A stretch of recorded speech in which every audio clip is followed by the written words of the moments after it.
In January 2025, the Trump administration inherited one of the most complex strategic dilemmas in 21st century American foreign policy, and decided, for one brief moment, to test it. Nvidia, the most valuable semiconductor company on the planet, received signals that it might be allowed to resume selling advanced versions of its artificial intelligence chips to Chinese buyers, including variants based on the H200 architecture, processors capable of training the language models and autonomous systems that are redefining both the civilian economy and the military capacity of any nation that possesses them. That signal lasted less time than it takes a shipment to cross the Pacific. Washington locked down hard, and what the following weeks revealed was not simply a trade dispute over semiconductors. It was confirmation that control over artificial intelligence chips had become the most important geopolitical weapon of the 21st century, more decisive than any hypersonic missile or nuclear aircraft carrier. The numbers behind that decision were large enough to require context. Nvidia had been losing approximately $5 billion per year in Chinese revenue since the first export restrictions took effect in October 2022, the equivalent of the entire annual defense budget of countries like Colombia or Portugal, evaporating every 12 months from a single line on a single American company's balance sheet. When the possibility of partially reopening that market surfaced in early 2025, Nvidia's stock reacted with a rally that added more than $150 billion in market value within days, more than the entire gross domestic product of countries like Morocco or Hungary, created and destroyed at the mercy of a regulatory decision in Washington. But the true weight of this situation extended far beyond the numbers on the corporate battlefield. The question that paralyzed Washington was not whether Nvidia should earn more or less. It was a question of global power architecture. Every H200 chip that crossed into China represented sufficient computational capacity to train dual-use artificial intelligence models, systems that can optimize civilian logistics chains in the morning and process military satellite surveillance data in the afternoon. A single server rack equipped with these processors delivers computing power that 10 years ago would have required an entire data center. And China, according to estimates from the US Department of Commerce, had already accumulated a stockpile of approximately 100,000 advanced Nvidia chips obtained before the restrictions took hold and through intermediary networks in Southeast Asian countries, enough to sustain its military artificial intelligence programs for at least 2 more years, even with 0 new imports. The central paradox of this crisis was twofold, and it was interlinked in a way that captured perfectly the trap Washington had walked into. The first layer was immediate. By blocking the sale of advanced chips to China, the United States protected its short-term military technological advantage, but pushed Beijing to accelerate the development of domestic alternatives that, once mature, would permanently eliminate Chinese dependence on American technology, and with it, the primary lever of pressure Washington possessed. The second layer was more devastating. Every month of the blockade not only accelerated China's domestic chip program, but also eroded the American industrial base that sustained technological leadership, because companies like Nvidia depended on Chinese revenue to fund the research and development cycles that kept their products ahead of competitors. In other words, the weapon protecting America in the present was silently corroding the foundation that would guarantee American superiority in the future. The paradox had closed in on itself. Consider what this number represents in practice. Huawei, the Chinese technology giant, operating under American sanctions since 2019, had invested approximately $23 billion in research and development in 2024 alone, a figure that exceeded the combined research budgets of companies like Intel and AMD during the same period. The Ascend 9.NB chip, developed by Huawei as a direct response to American restrictions, was already being used in Chinese data centers to train language models with billions of parameters. It was not as efficient as Nvidia's processors. Independent benchmark analyses indicated it delivered approximately 70% of the performance of an H200 on large-scale language model training tasks. But 70% of a chip your adversary cannot buy is infinitely more than 0. The equation had shifted, and here was the actor that headlines were not mentioning with the frequency the data deserved.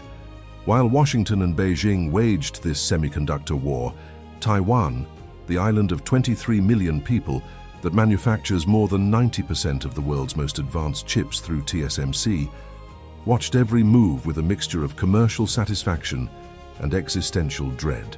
TSMC manufactured both Nvidia's chips and, indirectly, supplied the process technology that underpinned the entire global production chain. Every escalation in the chip war between the United States and China increased Taiwan's strategic value and, simultaneously, increased the probability that Beijing would conclude that the forced reunification of the island was not merely a matter of national sovereignty, but an urgent industrial necessity. TSMC's annual revenue had surpassed $80 billion in 2024, a figure that, on its own, exceeded the gross domestic product of more than half of all United Nations member states. Controlling TSMC did not mean controlling a factory. It meant controlling the central artery of digital civilization.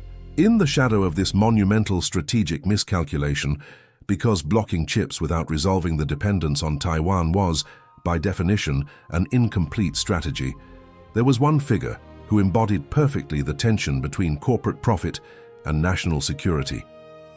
Jensen Huang, Nvidia's founder and CEO, born in Taiwan and raised in the United States, had become the most powerful executive in global technology, leading a company whose market capitalization surpassed $3 trillion in 2024.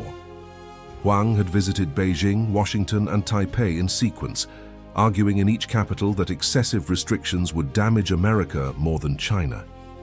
This man is not the emotional protagonist of this analysis. He is the exact coordinate where American corporate interest and American strategic interest collide, and where that collision reveals that the two forces may be irreconcilable. But there was a layer we had not yet touched, and it changes the nature of this analysis entirely. The decision to block advanced chip exports to China did not exist in a geopolitical vacuum. It connected directly to the two poles of conflict that were redrawing the global map of power at that moment. On the Ukrainian front, Russia was depending increasingly on advanced chips smuggled through intermediary networks in Central Asia and the Persian Gulf to keep its cruise missile systems and Shahed drones operational. Chips that, according to investigations by the Royal United Services Institute in London, included American components in more than 90% of Russian weapons systems captured in Ukraine. In the Middle East, the Iranian drone program arming the Houthis in the Red Sea and Hezbollah in Lebanon depended on microprocessors whose supply chain passed at some point through manufacturers who were also clients of the American semiconductor architecture. Chip control was not a trade policy, it was a war policy, and every gap in that control was feeding conflicts on two continents simultaneously. The historical analogy that captures this dynamic most precisely is not the Cold War. Though the comparison is tempting, it is the American oil embargo against Japan in 1941. That year, Washington cut off Japan's oil supply with the objective of containing Japanese military expansion in the Pacific. The result was not containment, it was Pearl Harbor. Japan, deprived of the resource sustaining its war machine, concluded that the only alternative was to militarily seize the oil sources in Southeast Asia, which required neutralizing the American fleet in Hawaii. The lesson that crisis taught, and which policymakers in Washington appeared to be ignoring or underestimating, was that depriving a revisionist power of the resource it considers vital to its strategic survival does not make it retreat. It makes it escalate. And in 2025, the vital resource was not oil. It was semiconductors. And here is what that layer revealed about Washington's decision to block Nvidia exports. The blockade was not merely a national security measure. It was a calculated wager that China would not respond with military or economic escalation before the United States consolidated domestic manufacturing alternatives for advanced chips. The CHIPS Act, the $52 billion legislation passed in 2022 to subsidize the construction of semiconductor factories on American soil, would not produce chips at commercial volume before 2027 in the most optimistic scenario. That meant there was a window of at least 2 years, between 2025 and 2027, during which the United States would be simultaneously blocking chips to China and depending on Taiwan to manufacture its own. 2 years of maximum vulnerability. 2 years in which the logic of the 1941 embargo could repeat itself with incomparably greater consequences. Step back and look at the complete picture. The United States had created an export control regime that penalized its own semiconductor industry by $5 billion per year, accelerated the technological development of the very adversary it sought to contain, increased the strategic value, and therefore the military risk, of an island it could not afford to lose, fueled an artificial intelligence arms race whose outcome no one could predict, and depended for its execution on allies like Japan and the Netherlands, whose adherence to the restrictions was growing increasingly reluctant in the face of the commercial losses they were also absorbing. ASML, the Dutch company that manufactures the extreme ultraviolet lithography machines, without which no chip below 7 nanometers can be produced, had reported an approximately 15% drop in Chinese orders following the restrictions.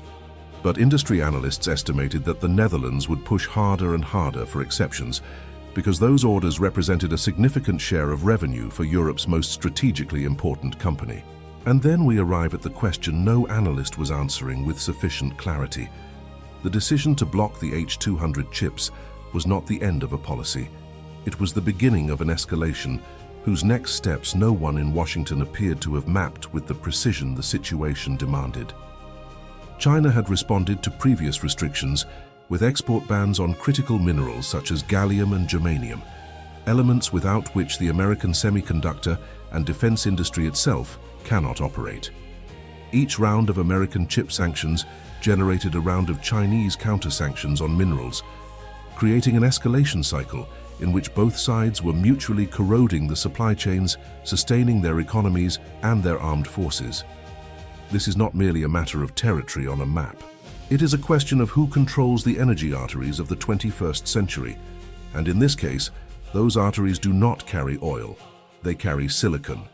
What the decisions of May 2025 made clear is that the world had entered a new phase of great power competition, in which control over advanced semiconductors has replaced control over oil reserves as the determining factor of national power. Nvidia, the company that involuntarily became the pivot of this dispute, could not sell to its second-largest market, China, deprived of the chips that would accelerate its artificial intelligence programs, was investing tens of billions per year to ensure it would never need them again. Taiwan, the irreplaceable factory, lived under the growing shadow of an invasion that every escalation made marginally more probable. And Washington, the architect of the entire restrictions regime, was discovering that the most powerful weapon in its economic arsenal had a side effect that no National Security Council memorandum had calculated with sufficient precision. Every chip blocked today was one more incentive for China to build tomorrow the capacity to never be blocked again. And the question that remained open, the question that would define the next decade of the international order, was whether Beijing would choose to build that capacity with engineers or with soldiers. The board had been overturned. If this subject is redefining how you see the global technological dispute, subscribe to the channel and share it with anyone who follows geopolitics, because this chapter is far from over, and the next move could change everything.